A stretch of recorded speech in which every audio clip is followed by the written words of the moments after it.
বেঙ্গালুরুতে ক্যাফেতে আইইডি বিস্ফোরণ কাণ্ডে পূর্ব মেদিনীপুর থেকে গ্রেফতার দুজন। এনআইএ এবং পূর্ব মেদিনীপুর জেলা পুলিশের যৌথ অভিযানে মিলল সাফল্য। গত 1 মার্চ বেঙ্গালুরুর রামেশ্বরম ক্যাফেতে আইডি বিস্ফোরণের ঘটনা ঘটে। ঘটনায় আহত হয়েছিলেন প্রায় 10 জন। গত 3রা মার্চ এই ঘটনার তদন্তভার গ্রহণ করে এনআইএ। তদন্তে জানা যায়, 2 যুবক ক্যাফেতে খাবার খেয়ে যাওয়ার সময় টেবিলের নিচে রেখে যায় একটি ব্যাগ। তারা বেরিয়ে যাওয়ার মিনিট 10 পরেই ক্যাফেতে বিস্ফোরণ ঘটে। আহত হয় প্রায় 10 জন। মূল অভিযুক্ত ছিল আব্দুল মাতিন তোহা ও মুশাফির হোসেন সাজিব। বিস্ফোরণের পরেই গা ঢাকা দেয় দুজনেই। অবশেষে এনআইএ ও পূর্ব মেদিনীপুর পুলিশের যৌথ অভিযানে এই দুজনকে গ্রেফতার করা সম্ভব হয়েছে।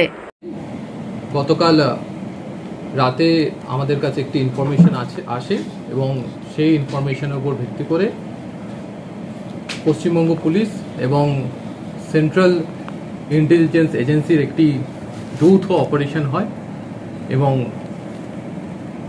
ইনফরমেশন আসার সাথে সাথেই সমস্ত ওয়ার্কআউট করে 2 ঘন্টার মধ্যে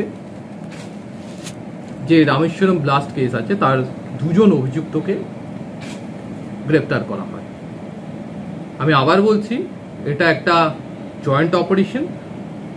পশ্চিমবঙ্গ পুলিশ এবং সেন্ট্রাল ইন্টেলিজেন্স এজেন্সির একসাথে করেছে এবং যে মুহূর্তে আমাদের কাছে তথ্য পৌঁছেছে তার 2 ঘন্টার মধ্যেই সমস্ত রকম ওয়ার্কআউট করে যে 2 জন অভিযুক্ত ছিল তাদের গ্রেপ্তার করার যে সাফল্য আমরা পেয়েছি।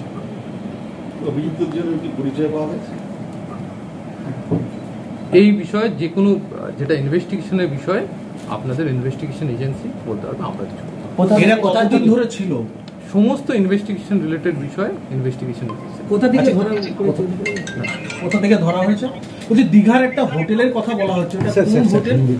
ইনভেস্টিগেশন এজেন্সি আমরা দীঘার কোন হোটেল থেকে কি नामिए रखना हिंदी दीघार अरे राखली হবে दादा राखली হবে क्या हो? कल रात हम लोगों के पास इंफॉर्मेशन आया। Based on that information we workout.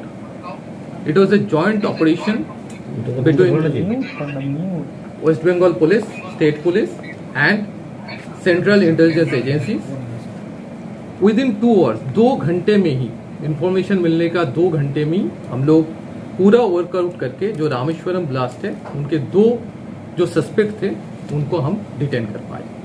अभी उन लोगों के साथ और कोई है? एनीथिंग इन्वेस्टिगेशन रिलेटेड जो भी है वो आपको इन्वेस्टिगेशन एजेंसी बताऊंगा। कौन सा टाइम था सर कल रेड करने का टाइम सर?